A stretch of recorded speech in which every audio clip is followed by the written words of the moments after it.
Hello, and welcome to Superb Woman Sundays at 7. I'm your host, Janet Neal, the Queen Bee and founder at the Superb Woman Incorporated. I am so glad you could join us this evening.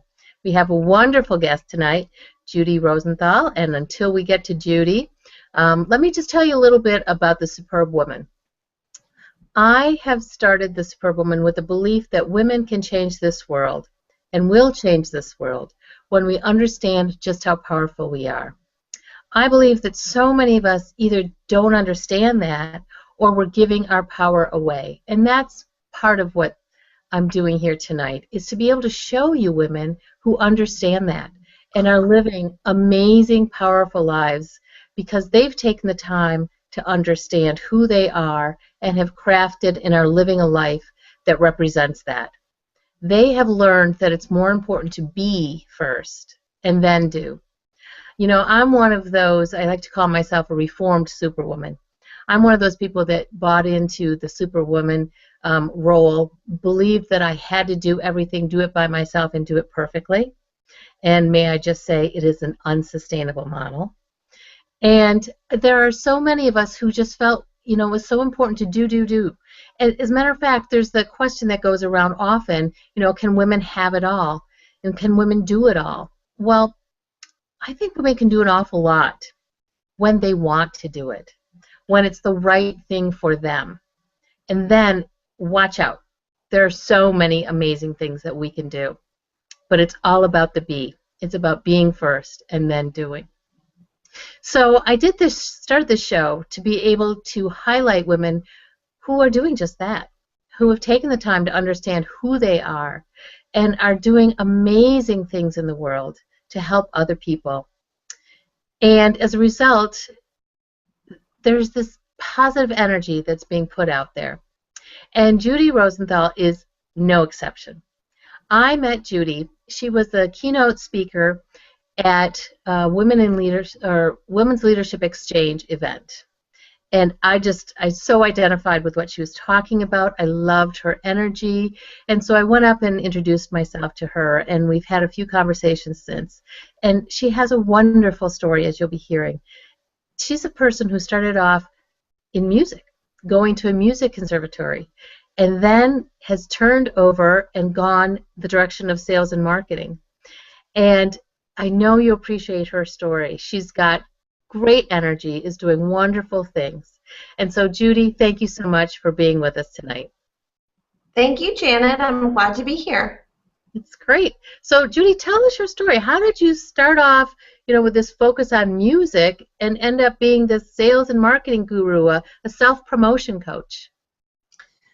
Well, let's just say, when do you start college? I guess I started college when I was 18, right? And I'm 43, so it's been a long time since I was a musician or in training to be a musician. So transition has taken place over many, many years, right?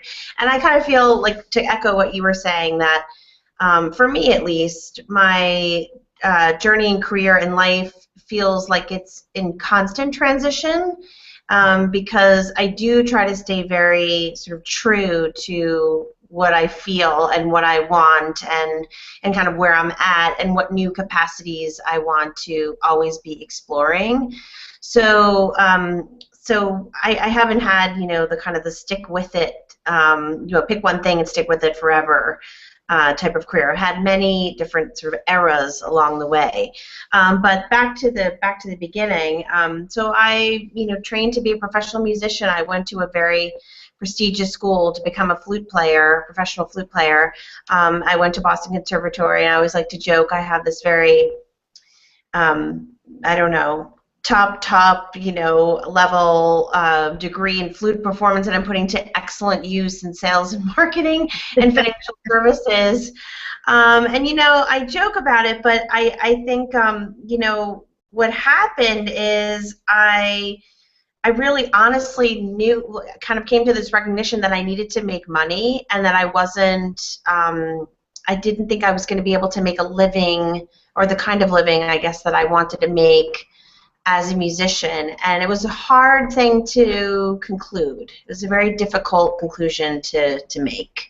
at the time. And but I did, and I really kind of soul searched about it. And I had then gone to get a master's in arts administration, and I was working when I ended up in financial services. I was working as a assistant to an executive director at a big nonprofit performing arts organization, and I was making like $18,500 a year, and full-time job, and trying to play sort of on the side, like get this gig or that gig. And I was sort of looking around the landscape of the people that I was exposed to at the time, and I, was meeting all these benefactors of this symphony, and I thought, wait a second.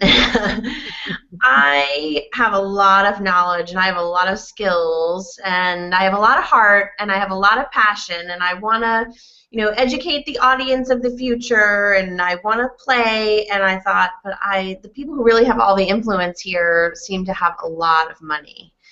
And there's no way I'm going to get a lot of money making $18,500 a year and grinding it out at this job. So I had a very interesting conversation with my mother that I will not ever quote recently, that you only remember 50 days in your life. Like if you live to 100, there'll only be 50 days you'll actually remember. And so if that's true, then this day was one of my 50 because I remember it so vividly. Saying to my mom, oh my gosh, I don't know what to do. This is not going to work, and it's just so hard. This is what I've been working so hard to do and be. And she said, well, I don't know. We're living in Long Island. That's where I went to high school. And she said, I don't know. There's a lot of these guys, getting off the train every day with lots of money, and they don't even seem that smart. You should find out where they go during the day and see if you can find any money. And it's funny, but it's really true. That's how I ended up on Wall Street, was taking the Long Island Railroad and going to see where these quote-unquote guys were getting the money all day. And she said, you're really smart, and you could probably sell like ice to the Eskimos or something, or the shirt I'm already wearing, you'd probably sell that to me. You're so charming, and you're so direct, and you have such a nice style. You should find out how to just get some more money. And then you can just do everything you want, because money is power in this world, and that's just the truth. And so I did. I cold called some financial services companies on Wall Street, and at the time, this was like, I guess, 1995. It was the 90s. People were going nuts. They would take anybody off the street to come in and cold call.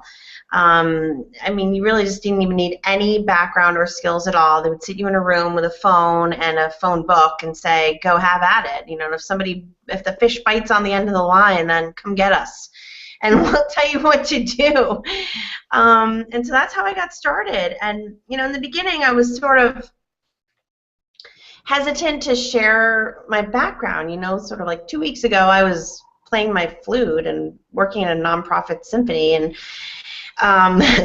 big budget, but still. And now I'm like trying to sell you this financial plan, And so I was really self-conscious about it in the very beginning. And it's funny because I guess maybe I've grown up and I'm not really self-conscious about much now, but I would say, looking back, I think, one thing sort of leads to another in life, right? And it's all building on itself. And so I have a lot of skills that I acquired in music school that I use on a daily basis to do what I do now, which is help people get really, really good at promoting themselves. And so, listen, I have no stage fright whatsoever. I can get up in front of any crowd of any size, and I don't even skip a beat. I don't take one breath. I don't have to do anything to prepare. I can just get up there and go.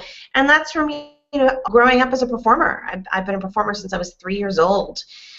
So that's something I, acquired as a skill in performing arts school too.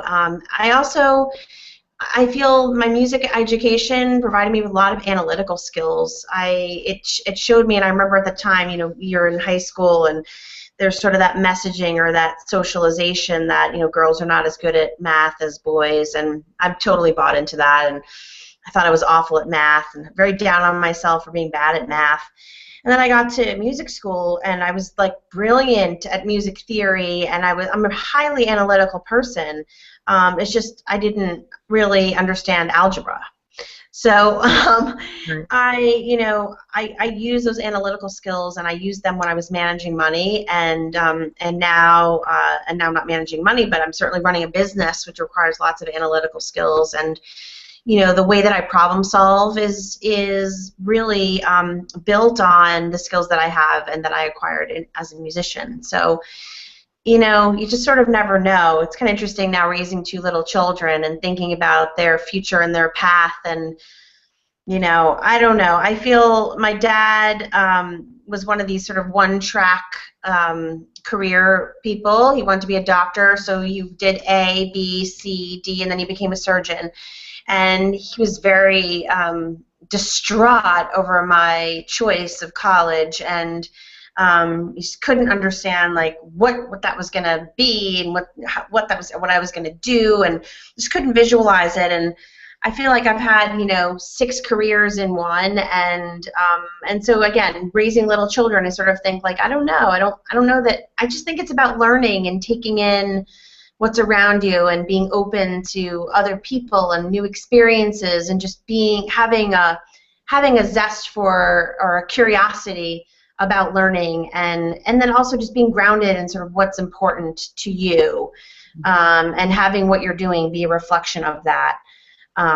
So I don't know. I just don't believe in sort of a one-track career or life. I just think it's really more about allowing for things to kind of come by and be sensitive and or be more intentional. I'm working on that now. I feel like this may be a little too woo-woo, but I think you can hack it, Janet. I feel that if you kind of say what you want, if you're very clear about what you want and you are able to articulate it, then the universe delivers it. It's sort of that, again, that quote of, I'm not going to say it exactly right, but when the student is ready, the teacher appears. Right.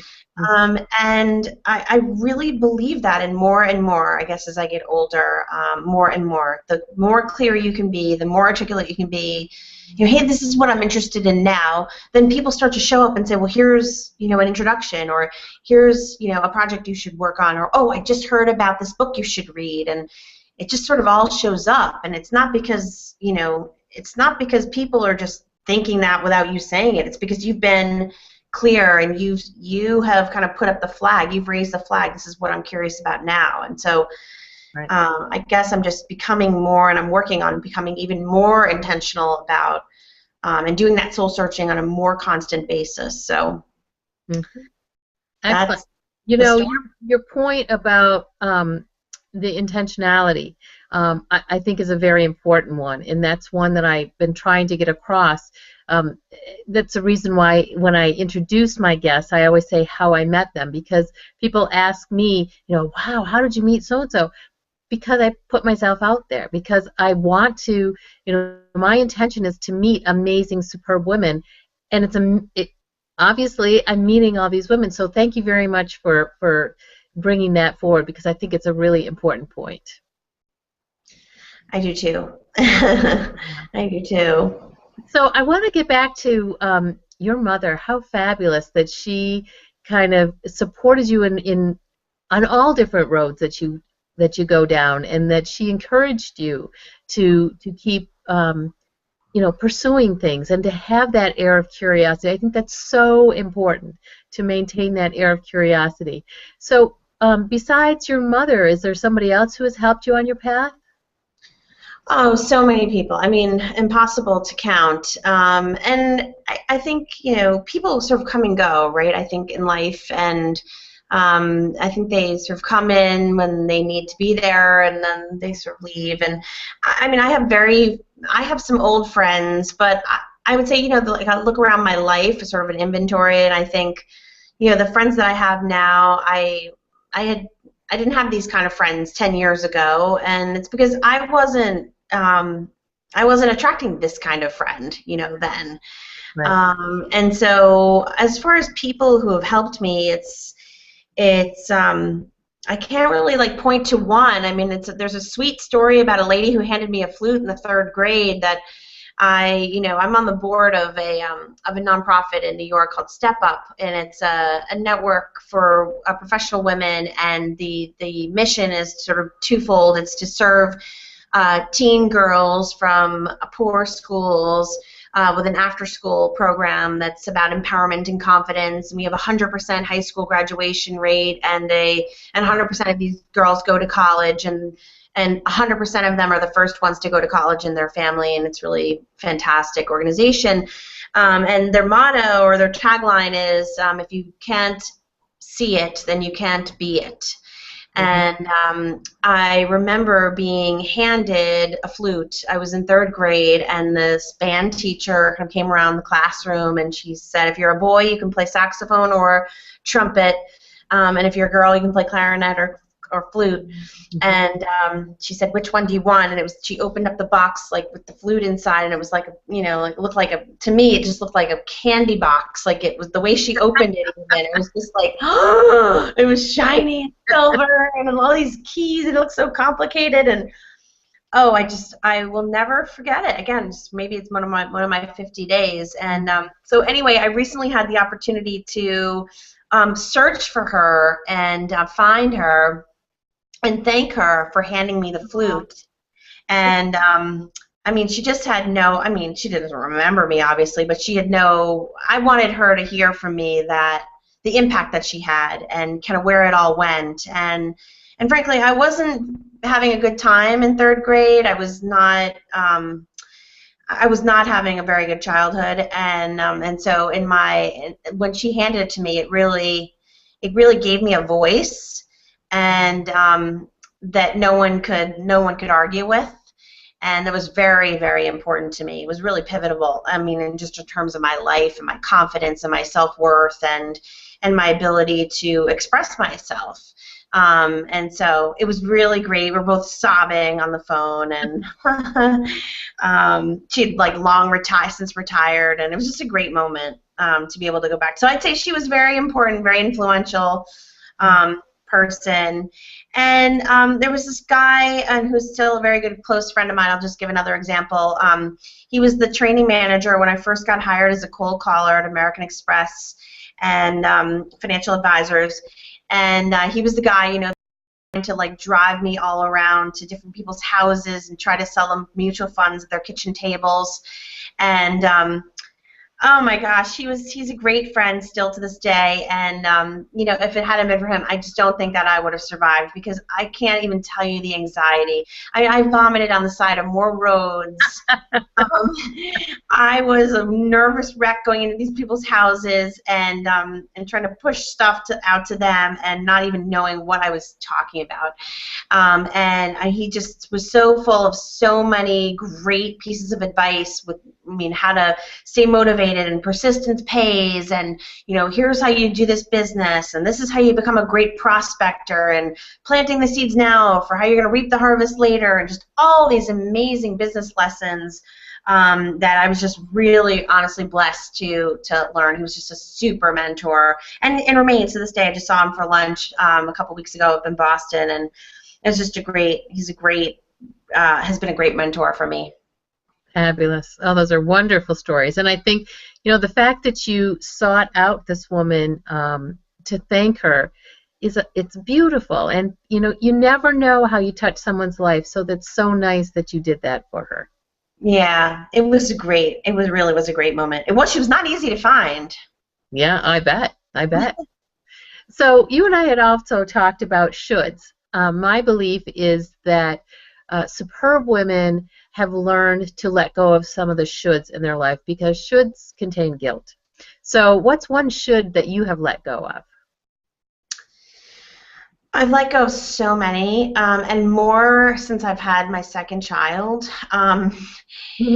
Recently, the one that just comes to mind is cooking dinner at night. I've given up on I should cook dinner at night.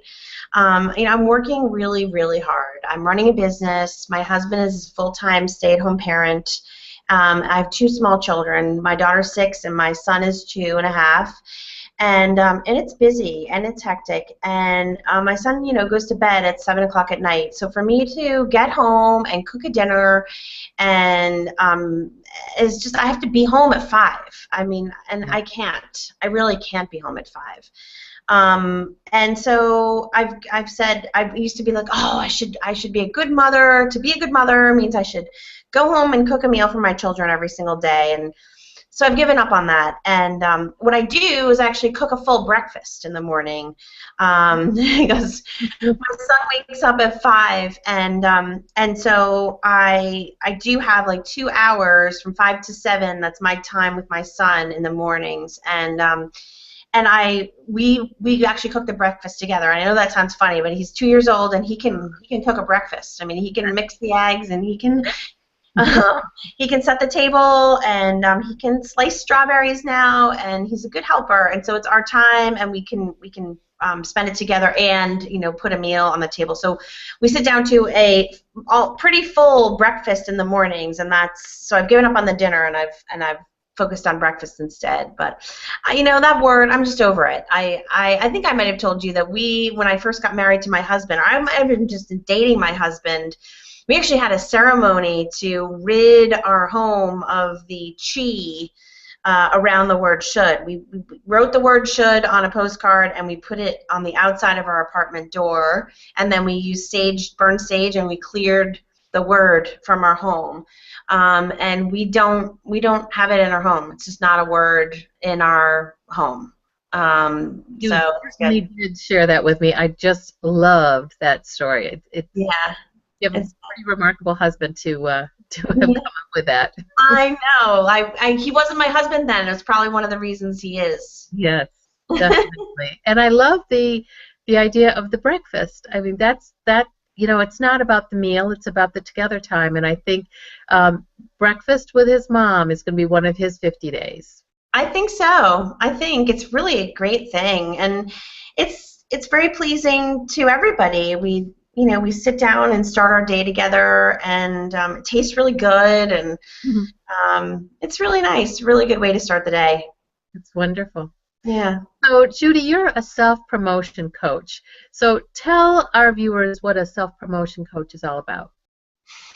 So I think, I have mastered for myself, I think, and I consider myself an expert at this kind of the business of self-promotion. So what does that mean? I think that means having the skills to, and especially for women, to balance the sort of relationship development, and the charming of the person, and the making the people love you kind of side of the coin, with the hard ask and the assertive and articulate sort of getting the business side of the coin. And I think in my experience, lots of women are excellent on the charm side and low on chutzpah. And they have to, and so they have lots of great relationships, but they're not productive. So that's what I do, is I help people to see that they can be both, and that they have to balance both. And so you can, what you want to have are good, strong relationships, but that are also productive from a business standpoint. And I consider myself to be a professional prospector. I'm an excellent prospector, and I want to help women to get better at prospecting, which is something they sort of tell themselves they can't do, hate to do, it's too hard to do, and so it's a lot of fun. It's a lot of fun to see people come out of their shell and get results, and it's kind of, I think of it as sort of it's either like a circle up or a circle down, right? You're either like sort of in it and you're circling up, you're getting results, and then the more results you get, the better it is and the easier it is, or you're sort of like circling down, like you never do it and you're avoiding it, and so you're not getting results, and then you're crabby about not getting results, and so then you don't do it. So I don't know, it sort of sounds like Weight Watchers or something, but All applies. yeah. Exactly. So you work with women who are in sales, have their own businesses. What kind of women do you work with? So my main business is currently corporate consulting. So I do a lot of projects within sort of sales organizations. So whether it's financial services or technology, I'm really interested in the startup world. I'm also interested in women in politics. So I've been doing some self-promotion coaching for individual candidates, and then also through larger sort of national organizations that do training for women who want to run for public office. So whatever the industry, my main business is on the kind of the corporate side. So to kind of go in and work with a sales team to help them get better at these things that we were just talking about. And I do a lot of speaking, so my favorite audiences are female audiences. So I'm always looking for that next women's conference, or that next presentation for the women's initiative at a big company, where I can talk about these things. So I'd say personal branding, self-promotion. That's my shtick. Excellent. So what have you got coming up? What do I have coming up? Let's see. I've been doing some work with American Express company to help them develop good content, better content for their CEO boot camps. Those are for women, small business owners. I've been working with several startups. I'm doing some pretty exciting work around unconscious bias in communications, especially sales communications. So I'm working with these two teams to help them become more aware of their unconscious bias. And that's not only the men who are unconscious, it's also the women. Mm-hmm. So I think sometimes when I start talking about unconscious bias, people assume that I'm going to help the men get better at communicating with the women. And it can go both ways. It does go both ways. We all have biases. So those are two kind of exciting things that I'm doing, and I actually just had a very interesting meeting last week. I've been saying, so around my what I referenced earlier about kind of pushing myself to be more intentional and articulate. So it's something that I'm very curious about are the sensitivities that one needs in communications regionally. So I think, for me, I've been traveling all around the country for a bunch of years, so I consider myself, nimble when it comes to adjusting my presentation style in the South or the Midwest. I know what not to say in California and what to say in New York, and so I feel like I've mastered some of those sensitivities in the United States, but with regard to region, but I'm really now curious about sort of what would be the sensitivities for other countries, globally, what would that mean, so how is it different to do business, or what are the sensitivities in Europe, or, in different countries in Europe even, or the Caribbean, and so I was having this conversation with this lady because I've been saying this a lot. I had this meeting this week, and I got invited to come and speak at a conference for Caribbean small business owners.